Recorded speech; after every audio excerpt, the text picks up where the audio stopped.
Hey, good morning, everyone. Hey, wanted to jump on here. Last video I made was about Isaac Cappy FOIA requests that I've put in, and in that video I misspoke and said that the Arizona State Police, because this case was a homicide, would automatically investigate it for 8 weeks, so they wouldn't have complete records to fulfill the FOIA request for 8 weeks. I misspoke. I didn't mean to say homicide. I meant to say fatality. So they didn't say it was a homicide, okay, in my communications with them. They said because it was a fatality. So I apologize for that. I also just wanted to discuss what I think is another false flag here in the Gulf of Oman with those tankers that had explosions occur. I found it really interesting that Secretary of State Pompeo comes out right away, and there was no time for an adequate investigation of what actually even happened, and or, you know, if it was mines or other explosives, what were the source of the explosives? Because they can tell those things through forensic investigations, but they, of course, take some time. So found it very suspicious that he comes out right away claiming that Iran is responsible for this. And then, to make it more interesting, I'm reading that, Japan is saying, hey, wait a minute, there was this wasn't a mine that stuck to the side of one of their ships. It was actually, I think one was a Japanese ship, the other was Panamanian. It wasn't a mine, there was an object that flew into the ship, such as a missile or something along those lines. And then I'm reading that there was a U.S. drone overhead at the time. So, just sounds like to me beating of the war drums. Then I saw Mark Rubio, tweeting about a Saudi Arabian airport, apparently, and he puts in their civilian airport, got hit by a cruise missile from Yemeni forces, and of course pinning that on Iran because the source of the cruise missile was Iran, and it's like, so it's just more of the war drum beating against Iran. And here's the other thing: it's like the Saudis are waging war, killing many civilians in their. I think nothing of the Saudi Arabians. I think they're satanic Wahhabis, and I hate seeing us deal with them in any way.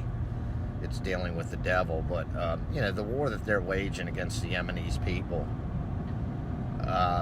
If I was Yemenis, I would be doing everything I could to destroy that nation, including bombing their fucking airports. So, it's absolutely absurd for Rubio to first come out and pretend he's outraged over this Saudi Arabian airport being bombed, and then secondly to blame it on Iran. So everybody just watch closely. It looks like they're beating the war drums. Now, what I'm not getting, I think that Iran may very well be a proxy state of the Luciferian cabal, just like North Korea was, but has since been liberated.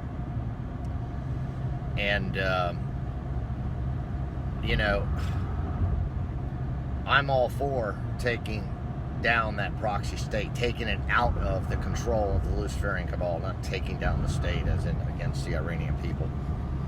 But at the same time, I'm not willing to put our service people in harm's way for the sake of taking that out. Donald Trump took out the proxy control in North Korea without a bullet being fired, and I think somehow we can work the same thing out with Iran. So, totally against what I see going on. I just wonder whether Pompeo is playing for the wrong team. I got a friend of mine who's like, can't even believe that,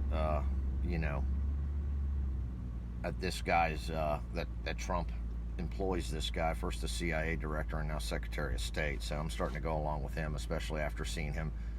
They don't even do it in an intelligent way when they come out right away and just say, oh yeah, this is Iran. It's like, you don't know that. How did you even investigate that? So they lose all credibility when they do that.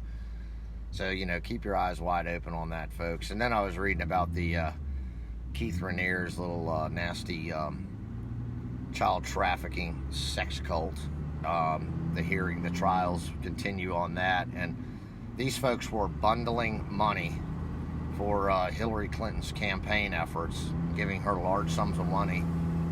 And, one of the ways they're making their money is human trafficking at the southern border. So, when you see the leftists like Hillary Clinton come out and feign outrage about, children being in cages, you better think down, by Border Patrol and customs officials, you better think about that a little bit and go, why do they seem so upset that we're trying to secure the border and shut down this human and child trafficking and drug trafficking going on at the border? Well, it's because they stand a lot to lose, and they've made a lot of money with committing these crimes. Oh, hey, one other thing I wanted to address.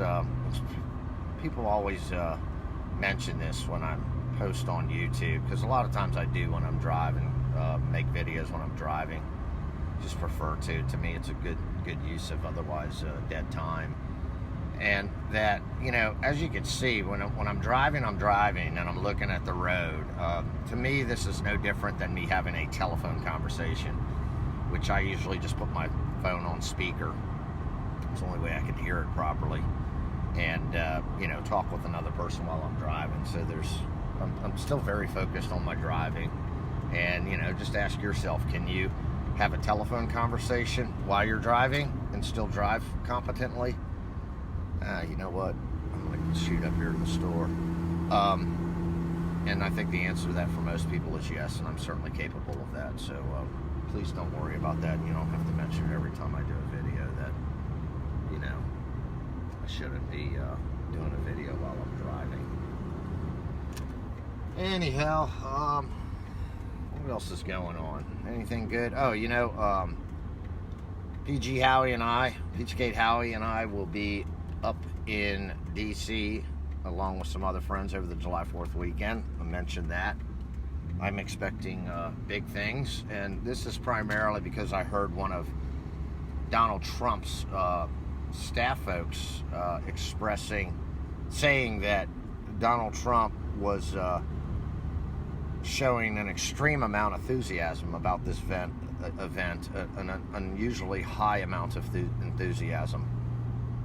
So that makes me think something's planned. So I encourage you to at least pay attention. And hey, if you can make it up there, make it up there. It ought to be a pretty cool event.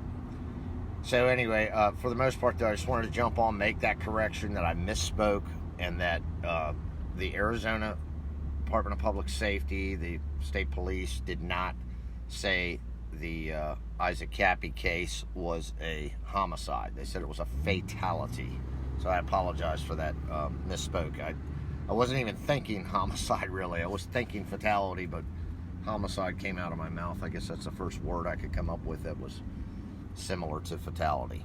So anyways, hope you guys have a great weekend, and keep your head on a swivel. Don't believe the bullshit they shoot at us. Even sometimes guys like Pompeo, who you think might be on the Trump team, they might not be, just question everything. Don't be one of these people who are like, oh, well, I'm a Trump person, so I can't question Donald Trump or any of the people that work within his administration. That's the sort of thinking that got us into the mess we're in right now, folks. So think for yourselves. Don't be scared to criticize anybody or any entity that you would normally consider an ally.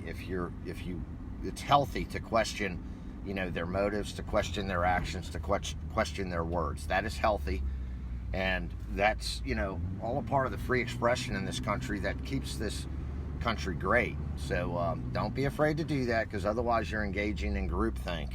And if you want a perfect example of why groupthink is unhealthy, all you have to do is look at what's happened to the Democratic Party in the United States these days.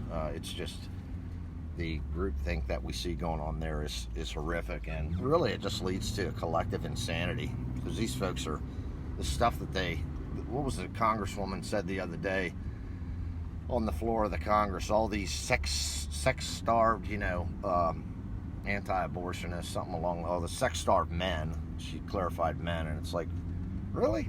These are people up on Capitol Hill saying this sort of thing on the floor of the Congress. To me, that sort of talk is just insane. Then what was it?